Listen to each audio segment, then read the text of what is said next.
witnesses for their service to our country and also their appearance here today. This hearing, the topic is extremely important to our country: U.S. national security and economic statecraft, ensuring U.S. global leadership for the 21st century. It's radioactive. And we're taking a step on that today in the United States Senate when we pass the CHIPS and Science Bill to ensure U.S. leadership in science and recognizing the need for us to be able to manufacture our own computer chips here in the United States. China is trying to dominate.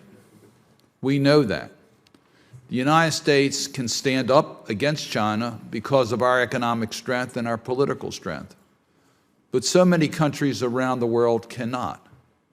And they depend upon U.S. leadership in order to advance our national security through the economic system, the global system, based upon market economy rather than government-controlled decision-making.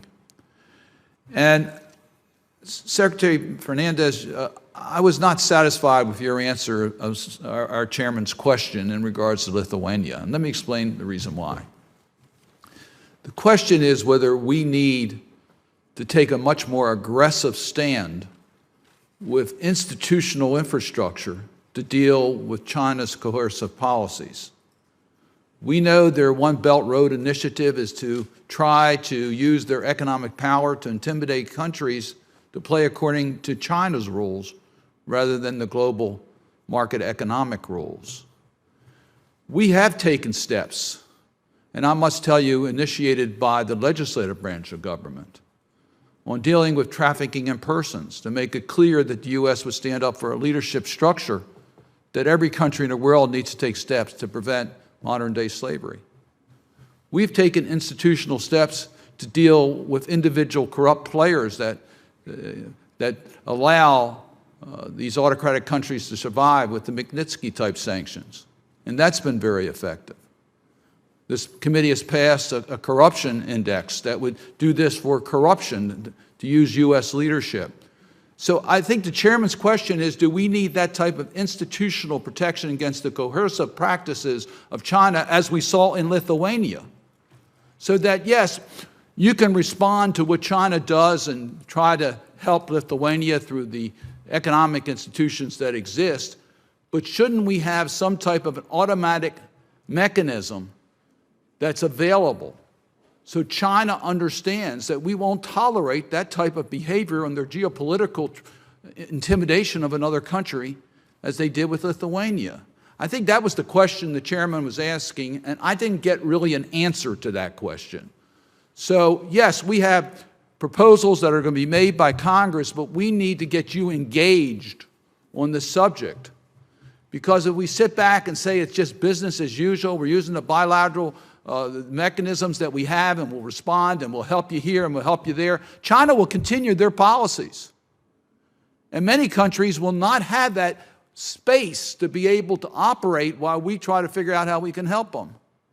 So don't we need some type of an institutional infrastructure where America's strength can stand by those countries in the world that want to exercise their independence free from the cohesion and intimidation of China? Thank you for your question, Senator. It's something that we have discussed internally at the State Department, and I agree with you that it is a concern. I will tell you that from where I stand, I think it's something we obviously would be willing to look at and consider. But at the same time, I do think we need the flexibility to be able to adjust our actions to the specific circumstance. What worked in Lithuania may not have worked in Japan. And so I think we do need that flexibility in order to be able to do that. But I do share your concern that this is going to happen again. It's something that China is doing over and over again. Other countries have experienced it.